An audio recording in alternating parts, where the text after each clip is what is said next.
जय श्री राधे, जय श्री कृष्णा मेरे प्रिय भक्तों। आप सभी का हमारे चैनल पर हार्दिक स्वागत है।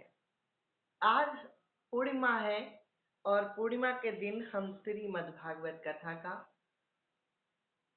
प्रारंभ कर रहे हैं। तो आप ध्यान से सुने। श्रीमद् भागवत कथा क्या है, सबसे पहले महात्म बताया गया है, तो आपको सुनाते हैं। सच्चिदानंद रूपाय विश्वोत्पत्त्यादि हेतवे तापत्र विनाशाय श्री कृष्णाय वयं नमः। सच्चिदानंद स्वरूप भगवान को हम नमस्कार करते हैं, जो जगत की उत्पत्ति, स्थिति और विनाश के हेतु तथा आध्यात्मिक, आदि दैविक और आदि भौतिक तीनों प्रकार के तापों का नाश करने वाले हैं। ऐसे श्री हरि नारायण को, गोविंद को हम नमस्कार करते हैं। जिस समय श्री सुखदेव जी का यज्ञोपवीत संस्कार भी नहीं हुआ था, उस समय जैसे ही जन्म हुआ, वो वन के लिए चल दिए, उठे और चल दिए। उनके पीछे पीछे व्यास जी विरह से कातर होकर दौड़े, रुक जाओ बेटा, रुक जाओ, रुक जाओ, रुक जाओ। उनकी तरफ से वृक्षों ने जवाब दिया। पहले वृक्ष बोला करते थे, पहले आज के जैसा नहीं था। पहले गायें और जानवर, वृक्ष, ये सभी बोला करते थे। तो इस तरह से श्री सुखदेव जी इस तरह के थे।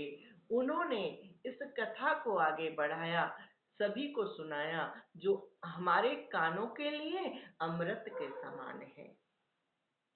एक बार कथा मृत का रसास्वादन करने में कुशल मुनिवर श्री सूत जी, सौनक जी ने नैमिषारण्य क्षेत्र में बैठे श्री सूत जी से प्रार्थना की। बोले, प्रभु आप हमें श्रीमद् भागवत कथा सुनाइए, श्रीमद् भागवत कथा सुनाइए। ये उन्होंने कहा और सूत जी बोले कि ठीक है, हम सुनाते हैं। उसके बाद सूत जी ने पूछा, प्रभु एक बात का हमें आंसर चाहिए। क्या, किस बात का आंसर चाहिए? बोले, कलयुग में बहुत पाप होंगे, बहुत पाप होंगे। हर इंसान के अंदर पापों का सैलाब होगा, हर इंसान पापी होगा, ऐसा कोई नहीं होगा जो पापों से अछूता रह जाए। तो उनके उद्धार के लिए क्या ये संभव है? ये श्रीमद् भागवत कथा उनका उद्धार कर दे? क्या ऐसा कोई ग्रंथ है इसके अलावा जो उनका उद्धार कर दे? इस पर श्री सुखदेव जी ने कहा, बोले सौनक जी, ऐसा कोई ग्रंथ नहीं है। तुमने जो सुनने का आग्रह किया, ये तुम्हारे पुण्यों का उदय हुआ है। आज तुम पुण्यों का उदय हो गया है, तुम्हारे पुण्य जागृत हो गए हैं, इसलिए तुमने ऐसी इच्छा जाहिर की है। बहुत खुश हुए, बोले हम आपको कथा सुनाएंगे, लेकिन उससे पहले श्रीमद् भागवत कथा का महात्म सुन लीजिए। श्री शौनक जी के हृदय में भगवान के प्रति असीम प्रेम था और वो हर रोज नैमिषारण्य क्षेत्र में यज्ञ चलता था और कोई ना कोई वो कथा सुनते रहते थे। जब एक कथा का विराम हो जाता था तो दूसरी कथा सुनते थे, और दूसरी कथा का विराम हो जाता था तो कोई ना कोई तीसरी कथा उठा लेते थे। उन्हीं ऋषि, बहुत सारे 84,000 ऋषि मुनि वहां पर एकत्र थे, यज्ञ चल रहा था, उनमें से कोई ना कोई विद्वान बैठ के कथा सुनाता था। तो सौनक जी ने प्रश्न किया, बोले प्रभु आप हमें कथा सुनाइए। सूत जी को विराजमान किया, व्यासपीठ पर सूत जी को विराजमान किया, बोले आप हमें कथा सुनाइए। उनका तिलक किया, पूजन किया और कथा के लिए उन्हें आग्रह किया। सूत जी बताने लगे। सूत जी कहते हैं, एक बार श्री सुखदेव जी कथा कर रहे थे।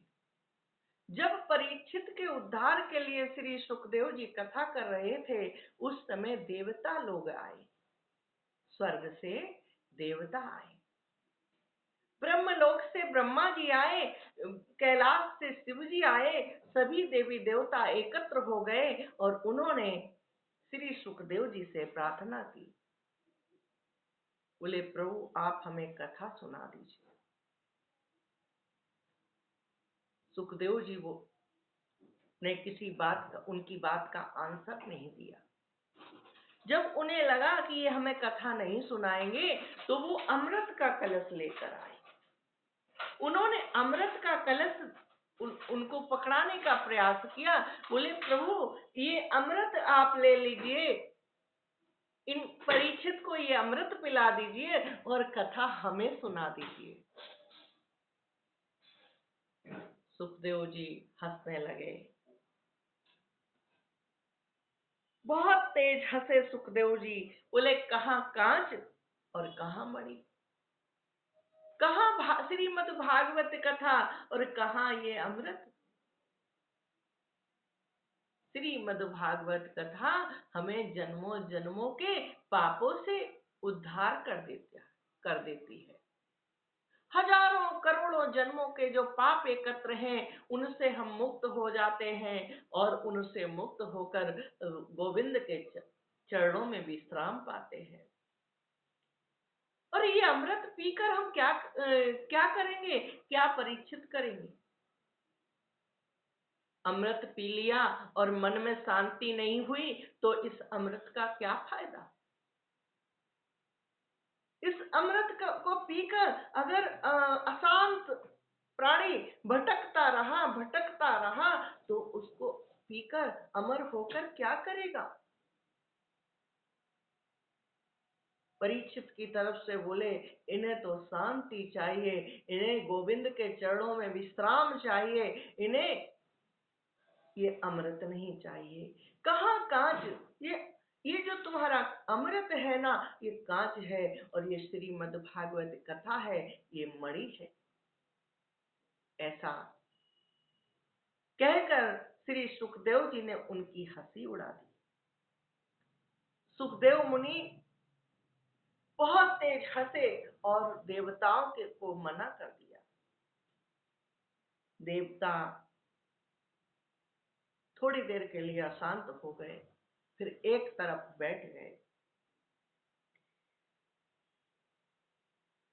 बोले जैसे सब सुनेंगे वैसे हम भी सुन लेंगे। परीक्षित को हमें परीक्षित नहीं बनाया जाएगा तो कोई बात नहीं, हम जैसे और सब कथा सुनेंगे उसी तरह हम भी सुन लेंगे। बैठ गए एक तरफ और परीक्षित को यजमान बनाया गया, यजमान देवताओं को नहीं बनाया गया। श्री सुखदेव जी ने उनका बहुत भयंकर मजाक उड़ाया। श्री सुखदेव जी बताने लगे, बोले एक बार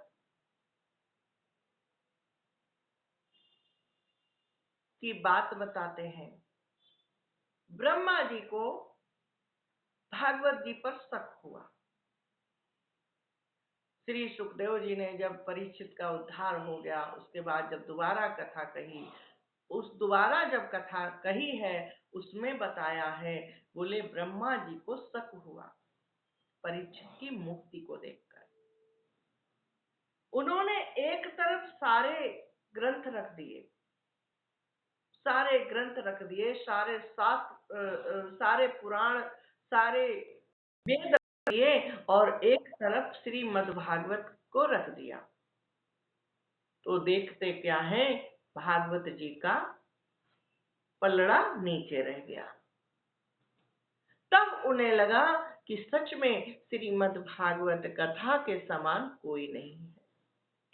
हमने सारे वेद रख दिए, सारे पुराण रख दिए, सारे शास्त्र रख दिए, सब कुछ रख दिया, लेकिन श्रीमद् भागवत का पलड़ा फिर भी नीचे रहा। ब्रह्मा जी हार गए। उन्होंने भी नतमस्तक होकर प्रणाम किया भागवत जी को। सूत जी कहते हैं, एक बार विशालापुरी में सनकादि ऋषि बैठे हुए थे।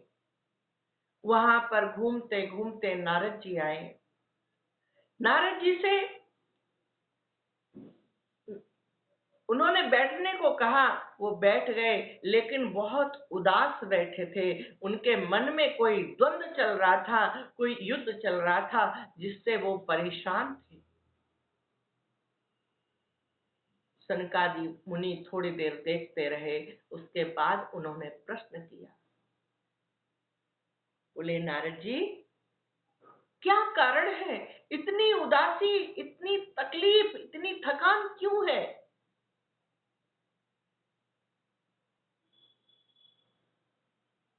नारद जी बोले, मैं बहुत परेशान हूं।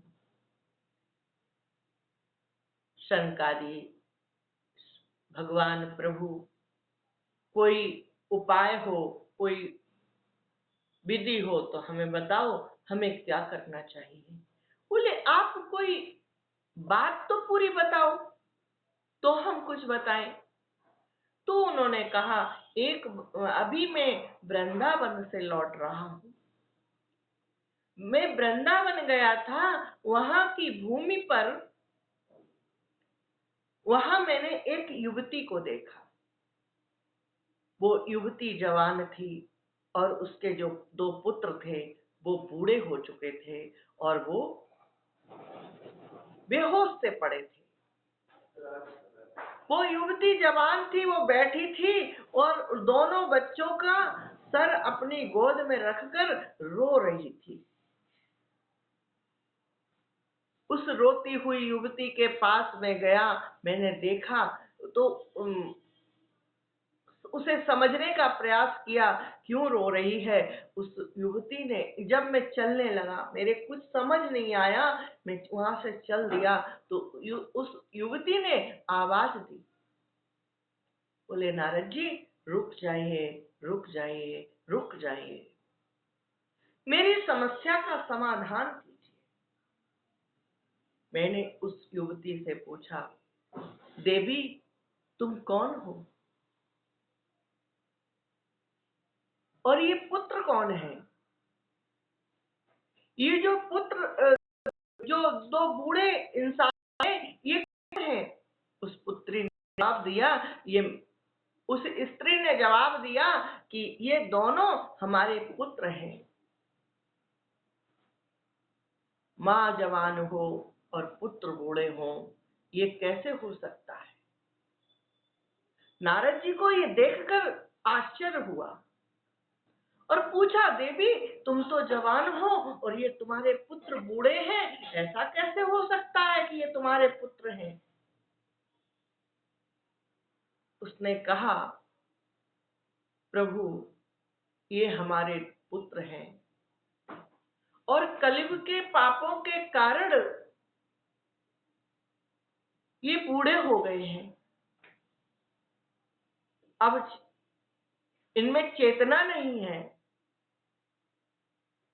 कोई उपाय कीजिए, इन्हें जगा दीजिए।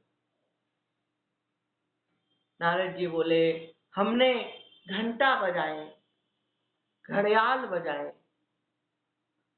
गीता का पाठ किया वहां बैठकर। एक बार नहीं, हमने अनेक बार गीता का पाठ किया, सोचा अब ये जाग जाएंगे, लेकिन वो नहीं जागे। जब गीता के पाठ से भी नहीं जागे तो उनका क्या होगा, हमें कुछ समझ में नहीं आ रहा है।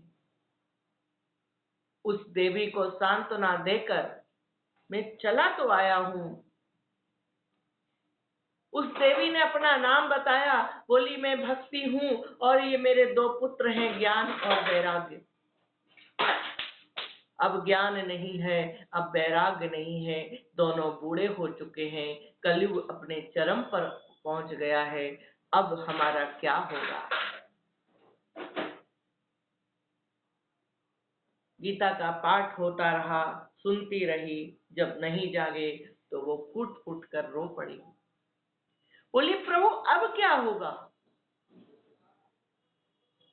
नारद जी कहते हैं हम उन्हें सांत्वना देकर तो चले आए कि देखते हैं कोई उपाय ढूंढ के लाते हैं, लेकिन हम अपने को हारा हुआ महसूस कर रहे हैं।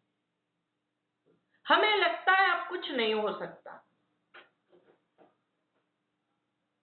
सनकादि मुनियों ने कहा नारद जी आप तो बहुत विद्वान हैं और इतने विद्वान होने के बाद भी आप थोड़े से प्रयास से हार गए।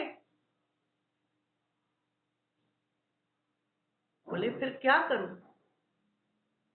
आप हारिए नहीं, आप श्रीमद्भागवत का पाठ कीजिए, श्रीमद्भागवत कथा कीजिए, उसका पाठ कीजिए, उससे वो दोनों जाग जाएंगे।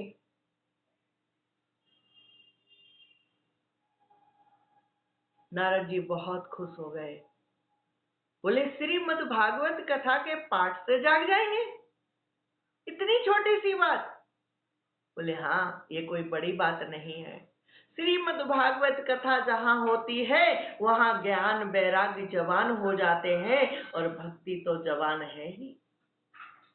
वृंदावन में भक्ति निवास करती है और जहाँ भक्ति निवास करती है वहाँ जवान होती है सबके दिलों में। हर जगह नहीं है लेकिन वृंदावन में आज भी भक्ति जवान है। श्रीमद्भागवत के पाठ से ये ज्ञान और वैराग्य जाग जाएंगे। आप उन्हें वो पाठ करके सुनाइए। उन्होंने पूछा, देवर्षि नारद जी ने पूछा कि हमें पाठ कहाँ पर करना चाहिए, किस स्थान पर हमें पाठ करना चाहिए।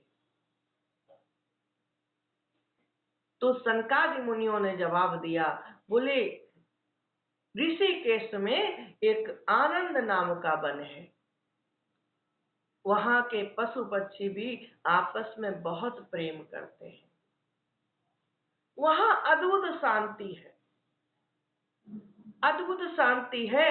भगवान का ऐसा वरदान है कि वहां पशु पक्षी जानवर सभी आपस में एक दूसरे को प्रेम करते हैं, कोई किसी को नुकसान नहीं पहुंचाता।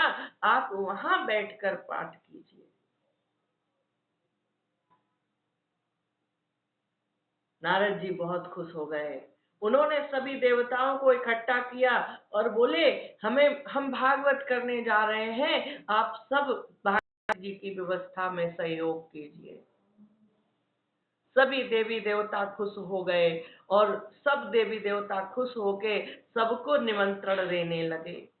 जहां जहां देश में, पहले तो एक ही देश हुआ करता था, उस युग में एक ही देश था। आज 199 देश हो गए, लेकिन उस युग में ये पूरी पृथ्वी एक ही देश थी। पूरी पृथ्वी में घूम घूम कर देवता सभी को निमंत्रण दे आए, सभी को निमंत्रण दे आए कि आनंद वन में कथा हो रही है, आप सब पधारें। तो जितने भी उस समय के ऋषि थे सब वहां आनंद वन में पहुंच गए। नारद जी ने जैसे ही कथा आरंभ की, भक्ति ज्ञान और वैराग्य को लेकर गाने नाचने लगे, भक्ति ज्ञान वैराग्य।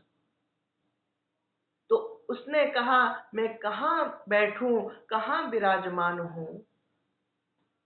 नारद जी ने कहा, भगवान को याद किया, बोले प्रभु इन्हें कहाँ स्थान दूं। भगवान ने आदेश दिया सबके हृदय में विराजमान कर दूं। भक्ति से कहा आप सबके हृदय में विराजमान हो जाओ।